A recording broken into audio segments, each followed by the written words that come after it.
여러분 안녕하십니까? 라디오 전망대 이용선입니다.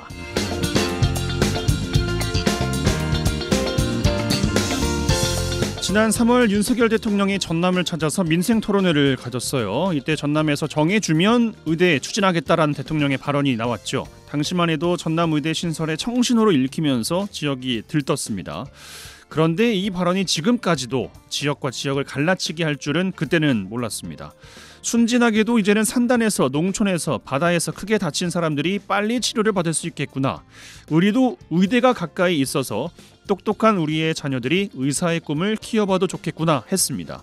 오늘 광주에서 28번째 민생토론회가 열렸어요. 윤 대통령은 광주에 필수 의료를 책임질 권역 중추병원을 설립하겠다 약속했습니다. 광역시 소재의 응급실 의사들이 떠나고 응급실 뺑뺑이 돌다가 제때 치료를 못 받고 중상에 이르는 사람들의 소식이 하루가 다르게 들려오고 있습니다. 어제는 조선대학교 학생이 농촌 활동을 다녀온 후에 과음으로 학교 벤치에서 심정지 상태로 발견됐는데 같은 대학 겨우 100m 안에 대학병원 응급실이 있지만 의료진이 없다는 이유로 이송을 거절당해서 전남대병원 응급실로 옮겨졌고 아직도 의식 불명인 상태라고 합니다. 이제 겨우 20살. 너무나도 아까운 나이에 제때 응급치료를 받지 못해서 당한 일치고는 참 황당하고 가혹합니다. 협상 없는 추진에 가속 페달을 밟고 있는 정부가 전남의대 신설에 이어서 광주의 필수의료 중추병원 설립을 약속한 것. 부디 대안과 진정성이 들어있기를 바랍니다.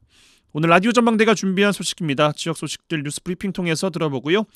여수 시민의회 구성이 추진되고 있어요. 정당 정치의 대안으로 시민의회는 어떤 역할을 하게 될지 자세하게 이야기 나눠보겠습니다. 이번 주 취재기 민원해결사, 이번 주 이 노래 이어집니다. 지금 바로 시작합니다.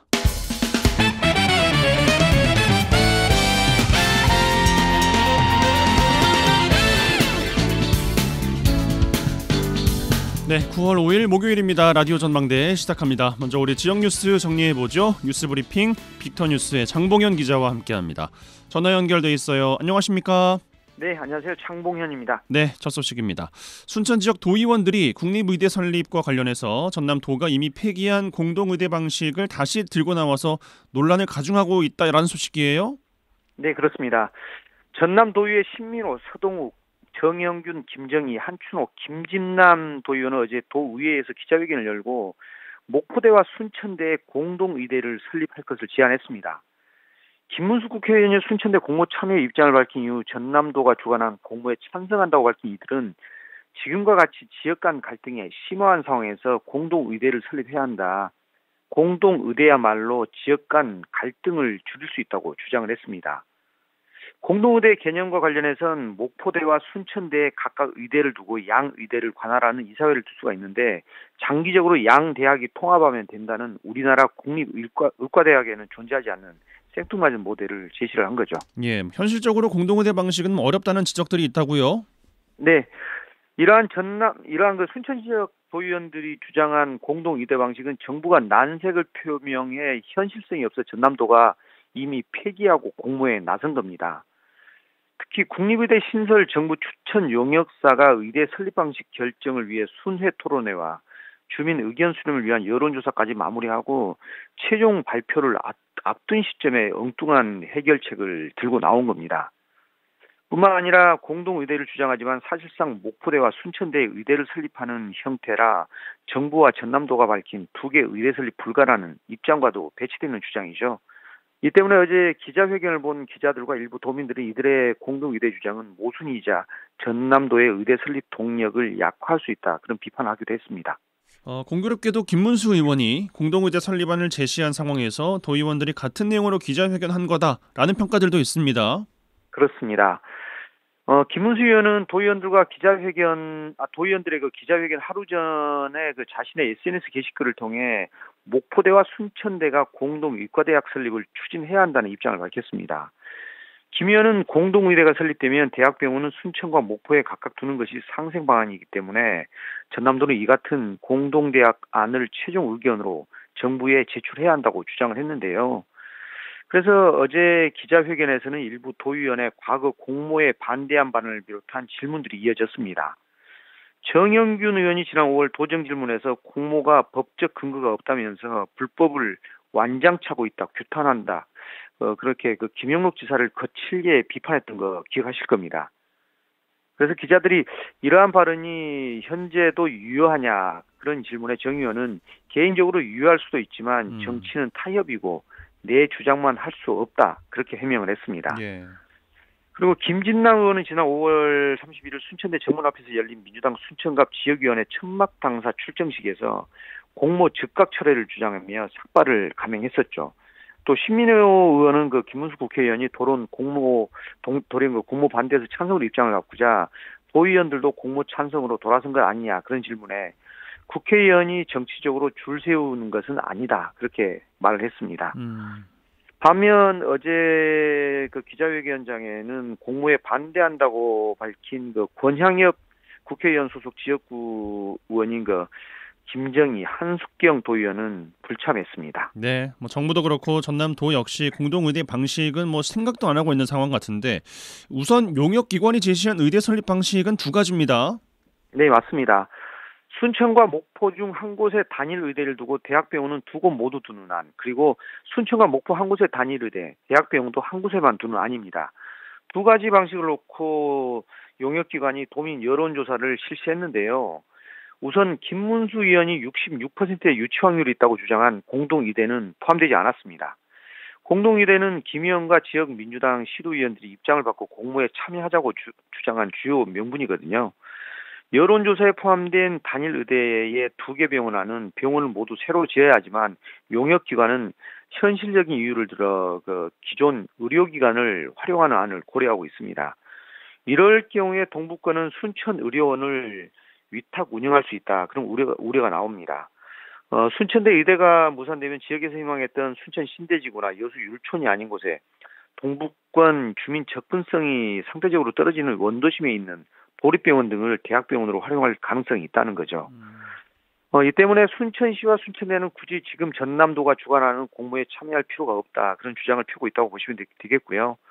더구나 2026학년도까지 의대 정원이 확정된 상황에서 전남도가 진행하는 공모는 아무리 빨라도 2027학년도 의대 설립이 가능하다. 이후에 의대 설립이 가능하다. 그런 계산이 나오거든요. 그래서 뭐 동북권 입장에서는 시간이 충분한데 현재 공모에 참여해서 스스로 기회를 포기할 필요가 없다. 그런 의견들이 지금 나오고 있습니다. 예, 알겠습니다. 좀 더 지켜보죠. 다음 소식, 공익기부금을 미납해오던 여수 해양 케이블카 업체 항소심도 모두 패소했어요? 네, 여수 해상 케이블카가 업체가 거기 공익기부금 납부를 미루고 낸 소송에서 1, 2심 모두 패소했습니다. 광주고법 민사 2부는 여수 해상 케이블카 측이 여수시를 상대로 낸 청구 이의와 약정 무효 확인 등 두 건의 소송 항소심에서 업체 측 항소를 모두 기각했습니다. 2014년 운행을 시작한 여수 해상 케이블카는 여수 오동도 입구 자산공원 주차장 시유지 사용을 조건으로 매출액의 3%를 공익 기부하겠다고 여수시와 약정을 했었죠. 업체 측은 2015년까지 매출액 3%에 해당하는 8억 3천만 원을 기탁했지만 이후에는 자신들이 장학재단을 설립하겠다며 공익 기부를 미루고 관련 소송을 두 건 제기해서 1심에서 모두 패소했습니다.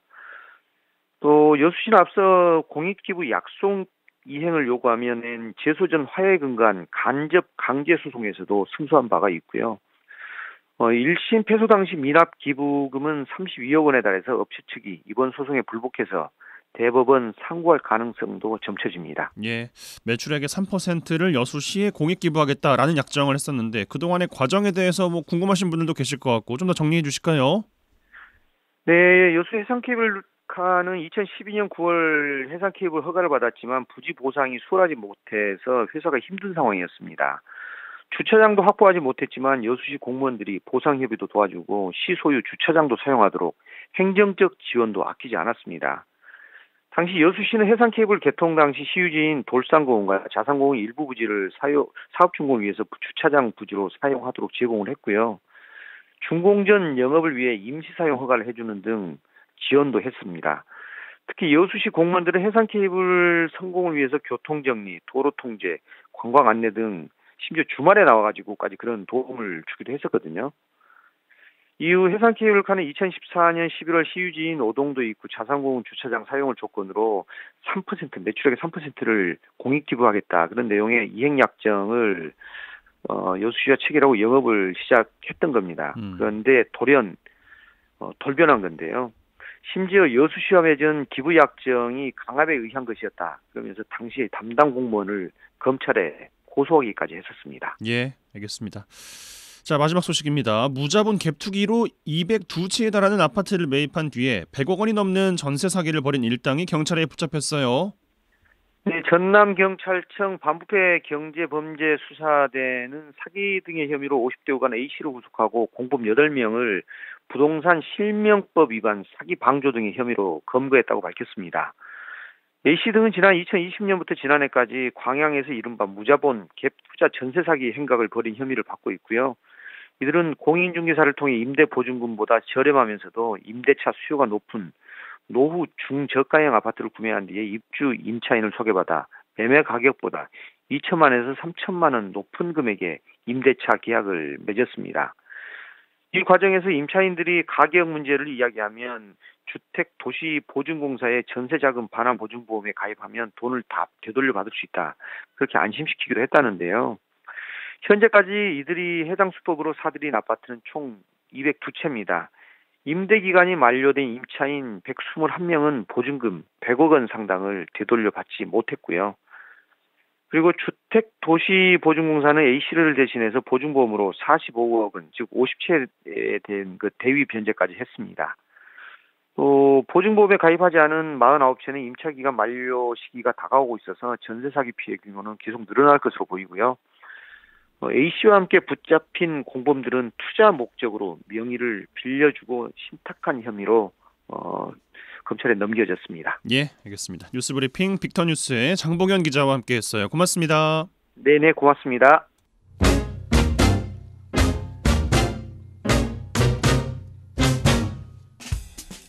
1시간만 투자하세요. 지역 이야기를 모아 전해드립니다. 지역 시사는 역시 여수 MBC 이용선의 라디오 전망대.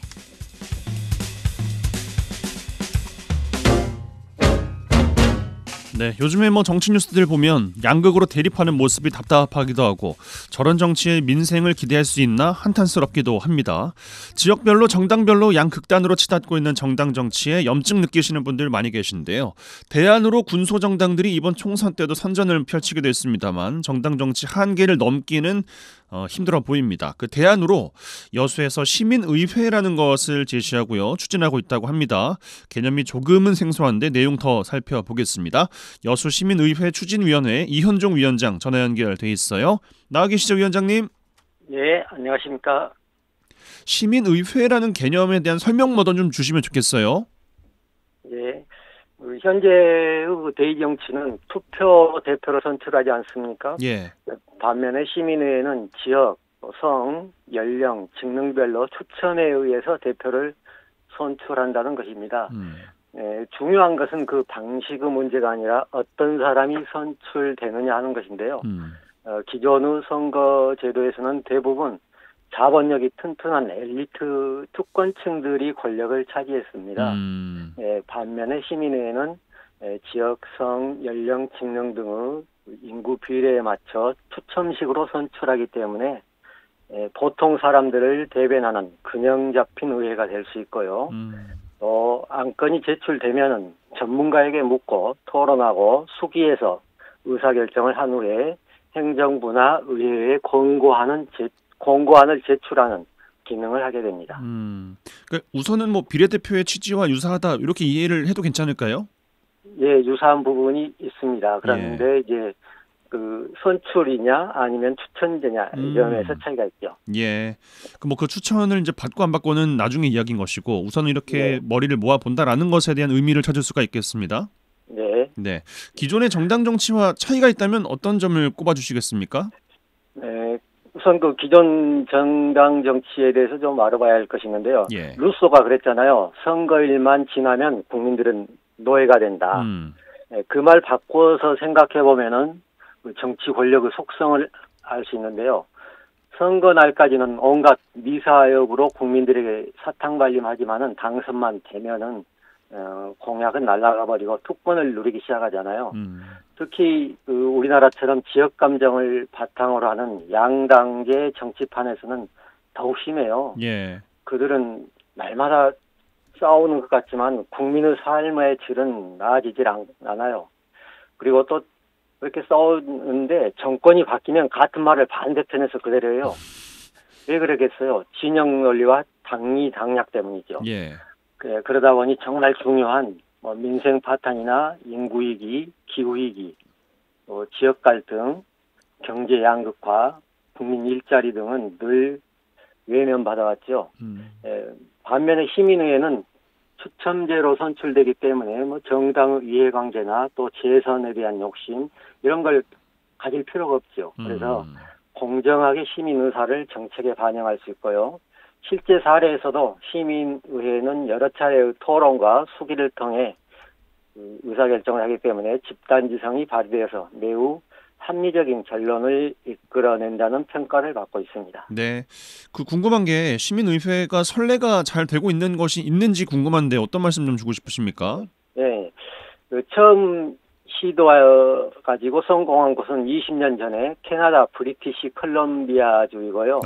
또 유럽 지역에서는 아일랜드에서 제도화돼가지고 프랑스를 비롯한 다수의 국가로 확산되어서 지금은 시민의회가 21세기 민주주의의 표준으로 자리 잡아가고 있습니다. 근데 좀 주목해야 할 나라가 하나 있는데요. 아이슬란드 그 시민회의 이야기를 조금 해볼까요? 아이슬란드는 2009년 주부들이 냄비와 프라이팬을 들고 나와서 두들기며 정부가 무너졌습니다. 그때 아이슬란드 국민은 무능한 정부를 무너뜨린 것으로 그치지 않고 새 헌법이 필요하다며 시민의회 방식으로 1,500명의 시민을 선발해가지고요. 예. 2010년에 시민의 입법 주도권을 인정하는 법률을 통과시켰습니다. 우리나라도 비슷한 경험이 많잖아요. 4.19 혁명, 6월 항쟁, 또 2017년 촛불혁명 등 그런 위대한 혁명의 기억이 있고 또 이로 인해서 외국의 부러움을 받은 나라이기도 합니다. 그런데 그 결과는 지금 참담하지요. 우리 국민들은 대통령만 끌어내리면 좋은 세상이 올 줄 알고 또 투표만 잘하면 좋은 세상이 올 줄 알고 야당에게 모든 권한을 위임했습니다. 그런데 국민이 흘린 피를 밟고 권력을 잡은 야당 정치인들은 자신들의 특권놀이와 권력 다툼을 하다가 다시 군사 정권, 또 수구 정권, 검찰 정권에게 권력을 빼앗기는 불상사가 발생했습니다. 예.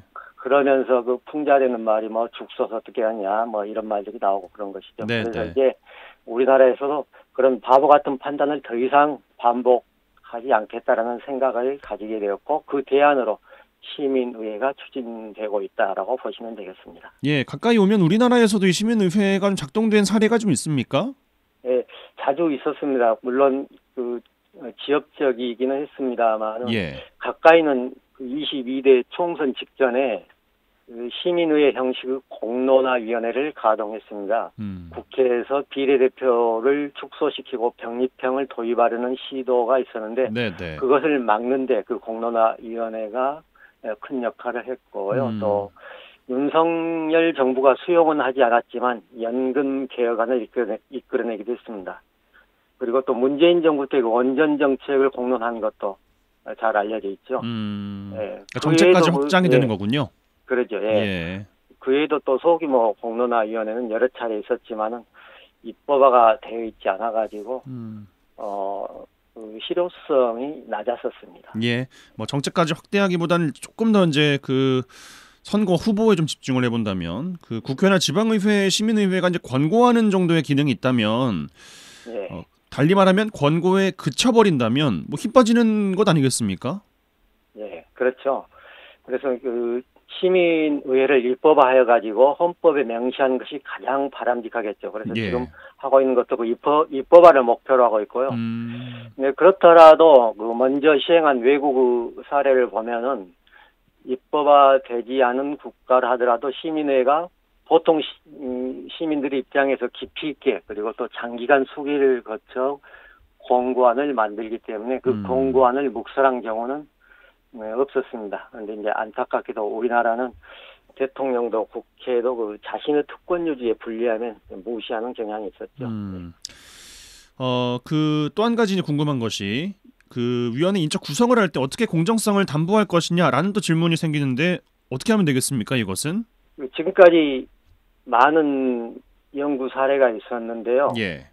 그 시민 의회에서 결정한 결과가 불공정하다든가 타당하지 않다는 그런 사례는 발견되지 않았습니다. 그 이유는 하나의 안건이 상정되면은 다양한 입장의 전문가를 불러다가 또 이해가 될 때까지 강의도 듣고 토론도 하고 그러면서 결론을 내리기 때문에 국회에서 토론 없이 의결하는 것이나 또 단순하게 여론조사하는 것과는 수준이 다른 훨씬 공정하고 타당한 결론을 내리기 때문이라고 분석하고 있습니다. 시간은 좀 많이 걸리겠습니다. 근데 네, 그렇죠. 이제 그 과정에서 얼마나 이제 인구 비례에 맞게 그 통계학적 대표성을 갖추는 위원회가 구성되느냐 그게 중요하겠죠. 예, 알겠습니다. 여수 시민의회에 대한 이야기를 좀 해보면 어떻게 구성이 되고 있고 지금까지 추진 상황도 좀 궁금합니다.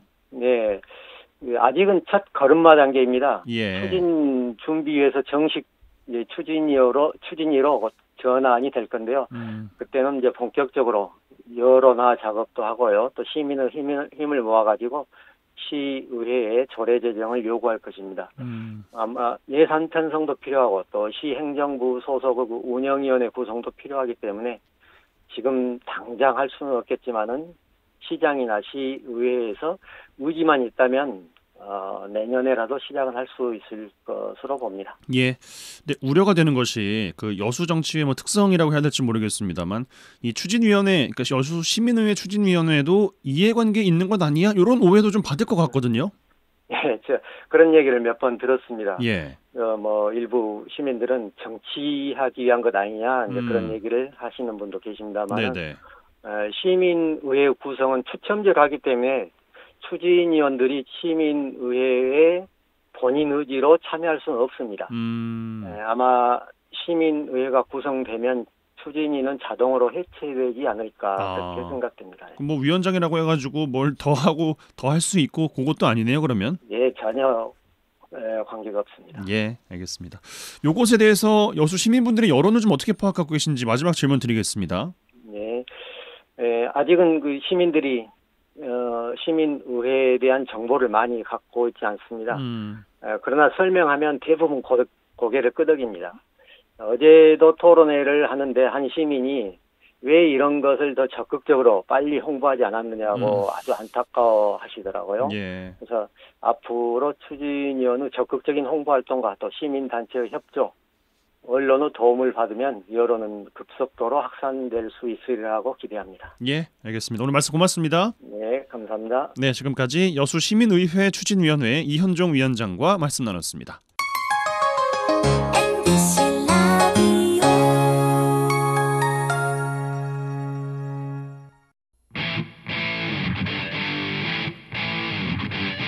젊고 당찬 시사 생활밀착 뉴스 이용선의 라디오 전망대.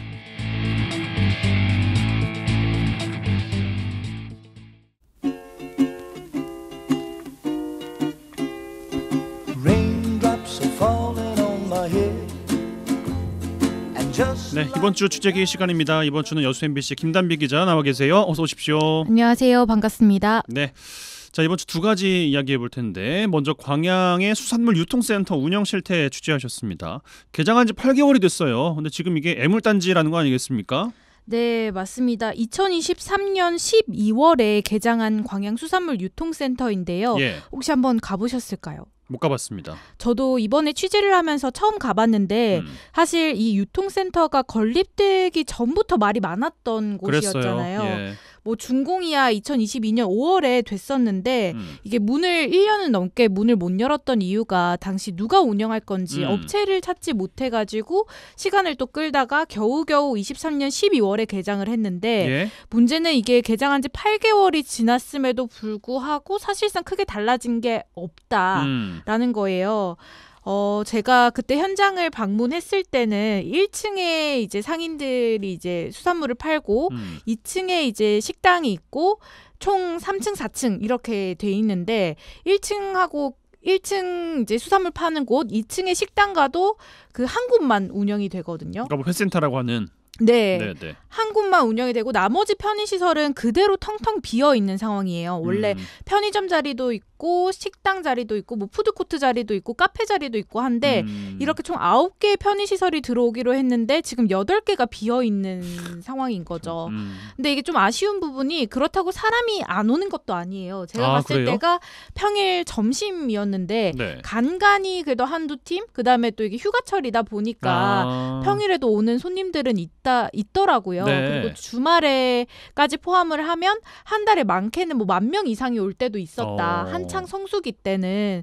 그래서 손님이 아예 없는 곳도 아닌데 너무 운영이 조금 안 되다 보니까 그러니까 공간이 너무 비어 있는 거죠. 예. 그러니까 제 용도를 찾지 못하고 그냥 텅텅 비어 있으니까 좀 이런 부분들이 활성화되면 사람들이 더 많이 찾지 않을까 하는 아쉬움이 있다는 거예요. 네. 사실 이 건물 지을 때 꽤 돈이 많이 들어갔거든요. 200억 넘게 들어갔다면서요? 맞아요. 222억 원이 들어갔는데 그중에 또 시비가 147억 원이에요.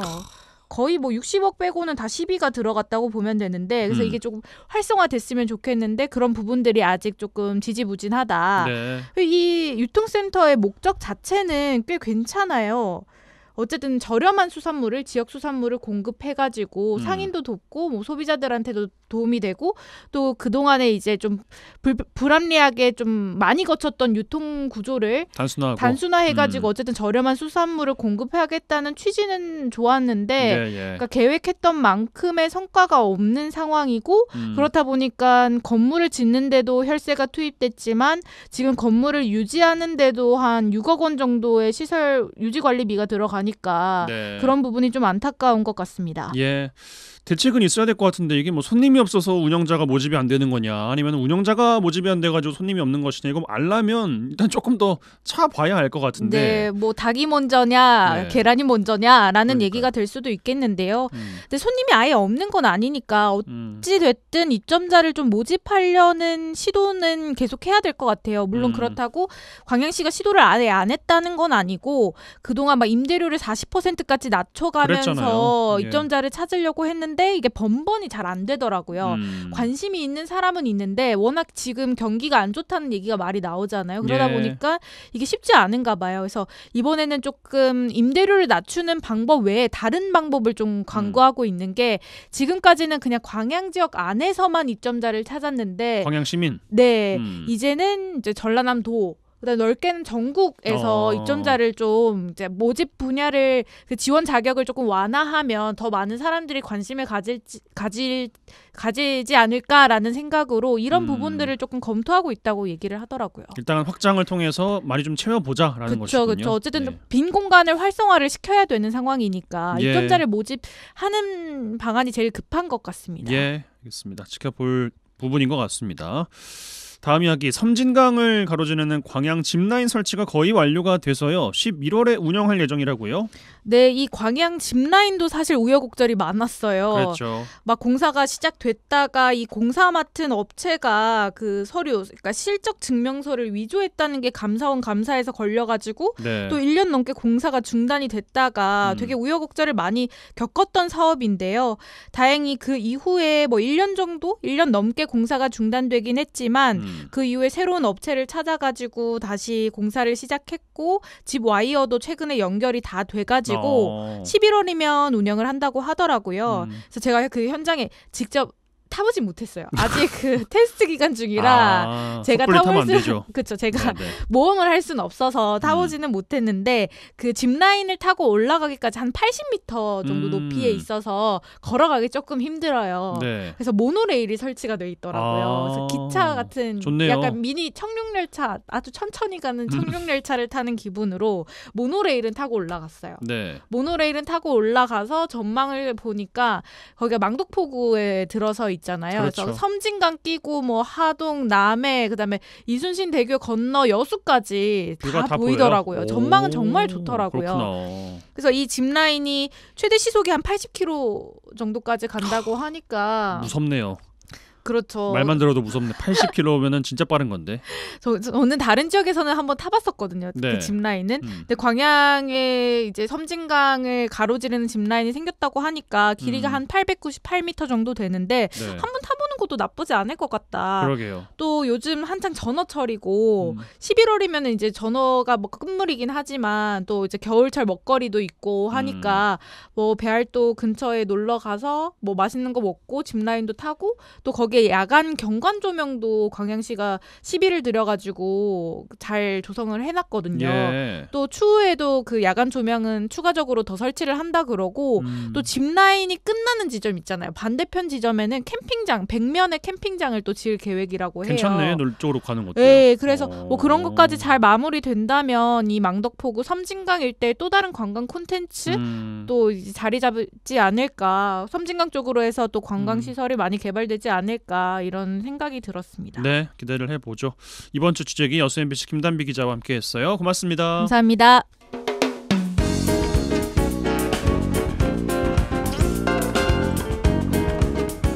고충을 듣습니다. 라디오 전망대 민원 해결사. 네, 청취자 여러분들의 민원 해결해드리는 민원 해결사 시간입니다. 이미지 리포터 나와 계세요. 어서 오십시오. 네, 안녕하십니까. 네, 자, 국군의 날이 임시 공휴일로 지정이 됩니다. 누군가에게는 기대감으로 또 박탈감으로 국민들의 반응이 엇갈리고 있다고 하는데 임시 공휴일을 지정하는데 이번처럼 국민들의 우려가 컸던 것도 참 드문 것 같습니다. 시민들 목소리 들어보셨다고요? 네, 세상 누구나 쉬는 날은 좋아하기 마련입니다. 그런데 이번 임시 공휴일은 좀 다른 듯합니다. 전반적으로 긍정적인 반응보다는요, 부정적인 반응이 더 큰 것으로 보여집니다. 그래요. 네, 제가 거리에 나가서 시민들에게 이번 국군의 날 임시 공휴일 지정에 어떻게 생각하는지 인터뷰를 진행했는데요. 부정적인 대답이 주를 이뤘습니다. 예. 일부 시민들은 쉬니까 좋다라는 의견이 있었지만요. 그 좋다라는 문장 뒤에 하지만 굳이 쉴 필요가 있을까요?라는 부정적인 시선이 담겨 있었습니다. 특히 가장 많은 의견이요. 국군의 날에는 국군이 쉬어야지 왜 국민들 다 같이 쉬는 건지 모르겠다는 의견이 있었습니다. 또 시민들은 국군의 날을 한 달 남기고 이 임시 공휴일을 제정하는 것은 성급한 결정이라는 지적도 있었습니다. 시민들 얘기 들어보시죠. 솔직히 국군을 할 때는 굳이 안 쉬어도 될 것 같은데 왜 그러냐면 국군들이 쉬어야죠. 장병들이 거기서 이제 훈련하고 하는 거를 하루쯤은 좀 편하게 쉬고 내부 생활을 하면서 쉬고 그렇게 해야지 그게 국군의 날의 의미가 있는 거지. 국군을 할 때 군인들 불러다가 막 행사 그런 거 불려나가고 이거 하고 막 그건 아니에요. 미리 정해진 그 날이면 계획도 세울 수도 있고 뭐도 할 수도 있지만 갑작스럽게 정해진 국군의 날이잖아요. 그러면 모든 사람들의 일정은 다 엉망이고 누구를 위한 건지를 모르겠다고. 그러면 휴일 자체가 일하는 효율을 위한 거라는데 퐁당 쉬면 효율이 생기냐고요. 이 계획에 차질을 빚는 곳 중에 하나가 또 바로 학교 현장이라고 하는데 네. 갑작스러운 휴일 지정 탓에 당혹스러워하고 있어요. 네, 학교는 법적으로요 한 해 190일 이상 수업을 하게 돼 있어서요 1년치 학사 일정을 미리 짜놓고 신학기에 공지를 하게 됩니다. 그렇죠. 이때 1, 2학기 시험 일정, 체험학습, 재량휴업일 등이 1년 일정이 다 정해지는데요. 그런데 예정이 없던 임시 공휴일이 하루 더 늘어나면서 학사 일정에 차질이 생긴 겁니다. 예. 또 중고등학교에서는요 추석 이후부터 10월 초까지 중간고사가 정해진 곳들이 있습니다. 문제는요 이런 학사 일정을 변경할 때는 학교 운영위원회를 열어서 일정 조율을 해야 되는데 이런 절차가 있기 때문에 쉽지 않을 거라는 우려가 목소리가 큽니다. 학부모 얘기 들어보시죠. 휴가를 내야 되는데 아이를 위해서 그 휴가를 맞추려면 얼마만큼이 힘든지를 나라가 알까요? 모를까요? 또 대체 인력이 들어가야 되기 때문에 그날 하루 휴가를 내는 거는 힘들어요. 학교도 가야 되는데 가는 걸로 알고 휴가 계획도 다 짰을 거고 학교 자체도 학사 일정이 틀어져 버렸기 때문에 학교로 들어가는 민원도 꽤 많을걸요. 수업 일수라는 것도 있을 거고 나가는 수련회랄지 체육대회랄지 애들 무슨 체험학습이랄지 이런 부분들이 계획이 다 세워져 있을 텐데 그 날짜에 맞춰가지고 갑자기 틀어지는 계획들을 다시 수정을 해야 되는 부분들이 굉장히 많다라고 생각하죠. 국군의 날 임시공휴일 지정, 국가안보에 대한 중요성에 대한 국민 관심을 높인다. 그리고 국군 장비형의 노고를 상기하는 계기로 삼는다라는 이유도 있습니다만 요즘에 경제가 워낙에 안 좋다 보니까 좀 내수 좀 끌어올려보자라는 취지도 있다고 합니다. 네. 그런데 대기업이나 주요 상권에 밀려서 골목 상권 영세 자영업자들 더욱 고민이 깊어지고 있다고요. 네, 이 골목 상권의 상인들은요. 임시 공휴일이 있는 10월 첫 주는 매출이 기대하지 않을 정도로 타격이 클 것을 예상하고 있습니다. 예. 임시 공휴일이 달갑지 않을 수밖에 없는 건데요. 이렇게 임시 공휴일을 정한다고 해도 내수에는 큰 영향을 주지 못할 것 같다고 얘기하고 있습니다. 네. 정말 말 그대로 퐁당퐁당퐁당이잖아요. 그러니까 휴가를 쓰지 않고는 일주일 전체를 쉬기는 힘들어요. 그렇기 때문에 다들 짧게 갈 수 있는 뭐 특정 관광지나 특수를 누릴 뿐 지역 상권 경제는 더욱 찬바람 불 것을 예상하고 있습니다. 지역 상민 얘기 들어보시죠. 그때가 화요일인가 되잖아요. 그럼 저희는 그 주가 다 까먹어요. 왜냐하면 또 3일 날이 또 휴무고 또 징검다리로 또 주말 되고 이러잖아요. 그러면 그 주를 다 풀로 쉬는 경우가 많거든요. 그러면 저희는 대학가여서 주 상권이 학생들이잖아요. 그럼 저희는 아예 손님이 없어요. 이제 겨우 방학 2달 까먹다가 이제 겨우 조금 매출 올라가는데 다음 주 추석 연휴에도 지금 저희가 걱정이 되거든요. 근데 또 10월 1일도 그럴 확률이 굉장히 높아요. 그래서 저희는 별로 달갑지 않아요. 뭐 긍정적인 사람이긴 한데 신랑도 뭐 직장 생활하고 애들도 다 직장 생활하니까 근데 요일을 잘못 지정한 것 같아요. 이 국군의 날은 군인들의 헌신과 희생을 기리고 국가의 안전을 위해 애쓰는 모든 군인들에게 감사의 마음을 전하는 날입니다. 우리가 그저 빨간 날, 쉬는 날로 여기는 것이 아니라 국군의 날의 의미를 되새기는 소중한 시간으로 여겼으면 좋겠습니다. 네, 알겠습니다. 민원 해결사 이미지 리포터와 함께했어요. 고맙습니다. 네, 감사합니다. 줄 수 있는 게 이 노래밖에 없다 가진 거라. 네. 이번 주 핫한 뉴스들 소개해드리고 뉴스에 어울리는 노래들까지 골라드립니다. 이번 주 이 노래 송유라 아나운서와 함께합니다. 어서 오십시오. 안녕하세요. 네, 민원 해결사 시간에 이어서 국군의 날 관련된 소식 조금 더 정리해 주신다고요? 국군의 날 임시공휴일 지정 소식이 이번 주 떠들썩했습니다. 네. 지난 3일 국무회의에서 건군 76주년 국군의 날을 임시공휴일로 지정하는 안이 의결됐는데요. 그랬어요. 국군의 날은 1991년 공휴일에서 제외가 됐다가 34년 만인 올해 임시공휴일로 다시 지정이 된 겁니다. 여당의 요청이었고요. 정부 의결부터 대통령 제각까지 6시간 반 만에 일사천리로 진행이 됐습니다.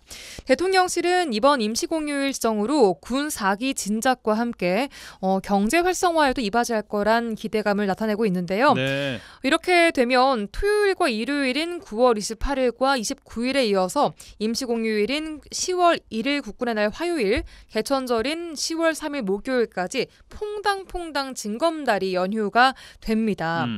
사실상 뭐 다음 주 주말이죠. 9월 14일부터 시작해서 9월 18일까지 5일간 진행되는 추석 연휴에 이어서 불과 9일 만에 다시 연휴가 생기는 겁니다. 예, 뭐 반응이 제각기 좀 다르다고 하는데 우선 뭐 직장인분들 입장에서는 당연히 환영이에요. 그렇습니다. 직장인 입장에서는 연차를 한 개 번 셈이 되니까 대체로 좋다는 반응입니다. 예. 하지만 임시공휴일에 못 쉬는 중소기업도 있죠. 맞아요. 직장인들 사이에서도 대기업 직원이랑 공무원만 쉬라는 거냐 이런 목소리가 나오고 있습니다. 네, 반면 뭐 경제 활성화라는 측면에서 유통업계는 화색입니다.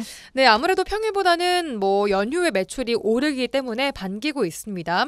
또 여행업계와 숙박업계에서도 화색인데요. 9월 말과 또 10월 초에 연차를 내면 최장 9일 동안 휴가가 가능하기 때문에 자연스레 뭐 여행이나 숙박업계 특수로 이어질 수 있기 때문입니다. 네. 반면에 회사 앞이나 대학가 상권의 영세 소상공인들은 한숨을 쉬고 있습니다. 휴일에 이제 그 공간이 좀 비게 되기 때문이겠죠. 자, 이렇게 내수를 회복하고자 정부에서 꺼낸 임시공휴일 카드, 내수 진작 효과가 있을지에 대해서도 각계 갑론을박이 이어지고 있습니다. 네. 자, 요 소식 어떤 노래 준비해 오셨습니까? 네, 직장인이든 자영업자든 학교 현장이든 각기 다른 의미로 이게 무슨 일이야가 절로 나오는 상황인 것 같습니다. B1A4의 이게 무슨 일이야 준비했습니다.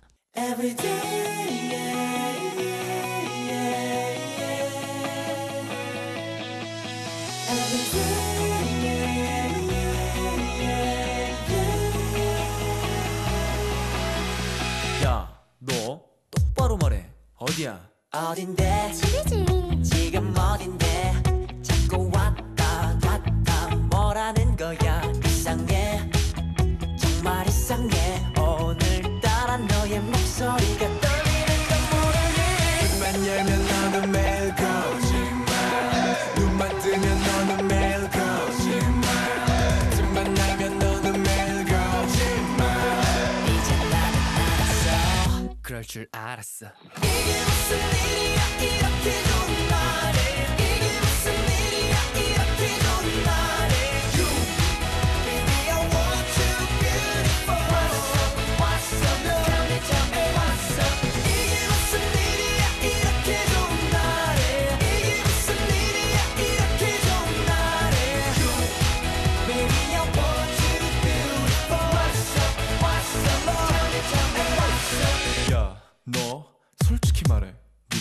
누군데 그리 자연스러워 팔짱 아무리 잘해줘봤자 말짱꽝이야 이게 다 누구의 탓이야 다 퍼준 게 죄? 이건 아니야 이렇게 될 거라고 생각은 했지만 될 거라고 물론 내 꿈에도 밥이나 먹어야지 근데 뭐 먹지? 마음은 아프네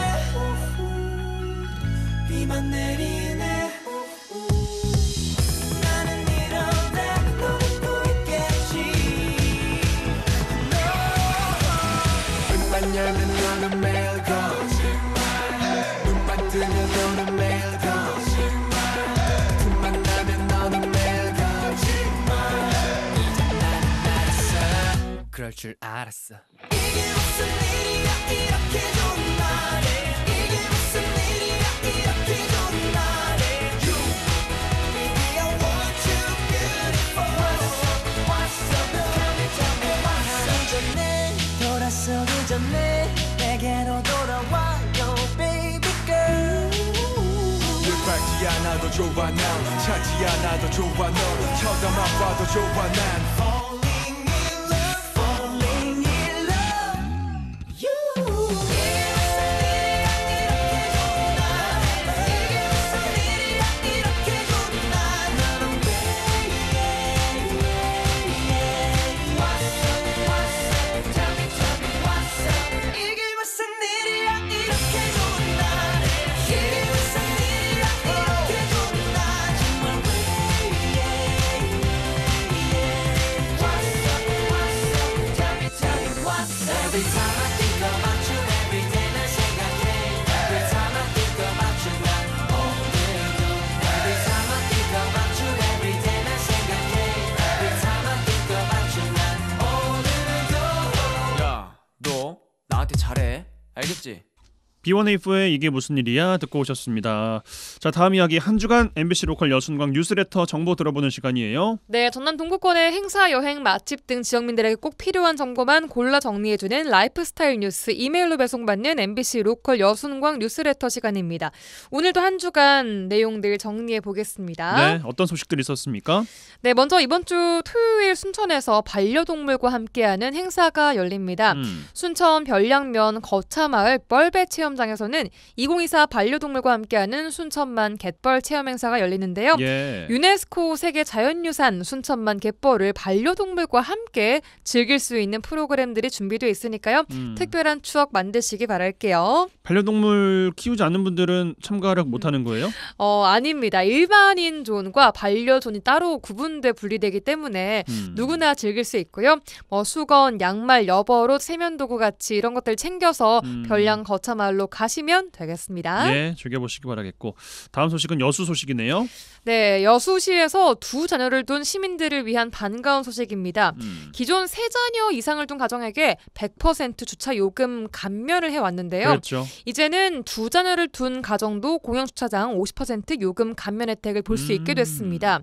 두 자녀 가운데 막내가 18세 이하일 경우에 감면 혜택을 신청할 수 있고요. 1년 단위로 연장 신청이 가능하다고 합니다. 지난 8월 19일부터 이미 혜택 신청이 시작이 됐으니까요. 해당되는 시민분들은 얼른 신청하시기 바라겠습니다. 예, 그 외에는 어떤 소식들이 있었습니까? 네, 여수에서 배달일 하시는 분들 가운데 선착순 100분에게 안전용품 구입비로 20만 원을 지원한다는 소식이 있었고요. 예. 내일부터 모레까지 여수 한려동 여행자 거리 일대에서 플리마켓과 버스킹 등이 열리는 여행자 캐리어 마켓도 열린다고 합니다. 또 2024 순천을 그리다 전시가 순천부 읍성 남문터 광장 기획전시실과 조강훈 아트 스튜디오에서 9월 한 달간 열리고요. 이번 주 토요일 4시 반부터는 조례 호수공원에서 도전 에코 골든벨이 열린다고 합니다. 선착순 100명을 대상으로 진행이 되고요. 1등에게는 20만 원 상품권이 주어진다고 하네요. 자세한 내용은 여수.mbclocal.com 들어가시면 확인할 수 있고요. 더 좋은 방법은 구독 신청하는 거겠죠. 무료 구독 신청하시면 매주 월, 수, 금 8시에 이메일로 직접 뉴스레터를 전송해드리고 있으니까요. MBC 로컬 여순광 뉴스레터 많은 구독 부탁드립니다. 네, 두 번째 곡, 마지막 곡 어떤 노래입니까? 네, 반려동물과 함께하는 행사가 잘 되길 바라면서 반려인으로서 10cm의 펫 노래 준비했습니다. 노래 들으시고 송유라 아나운서 보내드리죠. 고맙습니다. 고맙습니다. 하루 종일 그대가 집에 오기만 무릎 꿇고 얌전히 기다렸다가 초인종이 울리면 문 앞에 앉아 반갑다고 우리를 흔들 거야. 누가 봐도 못되게 굴어왔지만 오늘부턴 착하게 지내볼 거야. 다른 곳은 절대로 쳐다보지만 온종일 너만 기다리니까. 그대 없인 아무것도 못 해내는 바보지. 혼자 남은 30초를 못 견디고 아프지. 그대 없인 삼시세끼 못 먹지. 굶어 죽지. 나를 혼자 남겨두지 마. 나를 방치하지 마. 날 묶어줘 붙이고 혼내줘. 너의 강아지처럼 길들여줘. 네 침대에 네 품에 재워줘. 24시간을 구속해줘. 어딜 갔다 이제 와. 지금 몇 시야. 혼자 있는 내 생각 안 하는 거야. 잠이 안 온단 말야. 옆에 있어줘. 꼭 붙어 있어줘 밤새도록. 내가 먼저 눈을 뜨고 굳이 너를 깨우지. 하루 종일 정신없이 네 주변을 맴돌지. 근데 네가 원한다면 얌전히 있어줄게. 나를 혼자 남겨두지 마. 나를 방치하지 마. 날 묶어줘 붙이고 혼내줘. 너의 강아지처럼 길들여줘.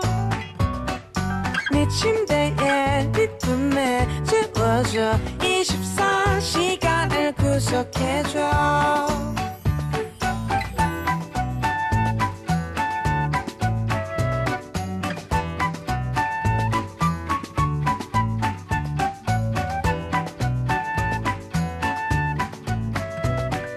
혼자 남겨두지 마. 나를 방치하지 마. 날 묶어줘 붙이고 혼내줘. 너의 강아지처럼 길들여줘. 네 침대에 네 품에 재워줘. 24시간을 구속해줘. 또 어딜 가게 이 밤에 너 외롭단 말이야. 그럼 나도 데리고 가. 네, 목요일 라디오 전망대 마치겠습니다. 이용선이었습니다.